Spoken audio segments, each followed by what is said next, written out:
Trois cas de point de vue esthétique, on doit absolument arrêter le Botox. Et je t'explique.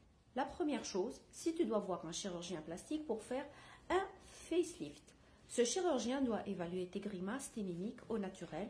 Donc, il faut arrêter ces injections 6 mois à l'avance. Deuxième chose, très importante, ce qu'on appelle la Botox Detox. Beaucoup de gens ne font plus ça et c'est important quand même d'avoir cette notion-là. Si tu as des injections de Botox régulièrement, depuis des années, il faut faire une pause parce que le Botox va paralyser tous tes muscles. Et à force d'être paralysés, ils vont s'atrophier. Et à force que tu n'as plus de muscles, d'atrophie de muscles dans ton visage, tu vas paraître beaucoup plus vieille, en avance de ceux qui n'ont pas eu le Botox. Ne montrez pas les photos des sœurs jumelles, celle qui a le Botox et celle qui n'a pas. Je parle de long cours. Donc, l'idéal, si tu as du Botox sur des années, c'est d'arrêter au moins pour une fenêtre, faire une fenêtre, une détox de 6 mois, pour donner un coup de fouet à tes muscles et pour qu'ils réapprennent à bouger et à avoir leur réelle forme.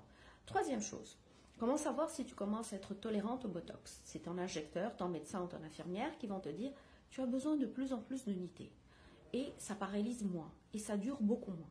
C'est à ce moment-là que tu sais que tu commences à être tolérante à Botox, je ne dois pas dire le Botox, à la toxylium botulique, quelle que soit la molécule. Donc à ce moment-là, faire une pause pour que tes récepteurs à la toxylium botulique reprennent en nombre parce qu'ils sont saturés.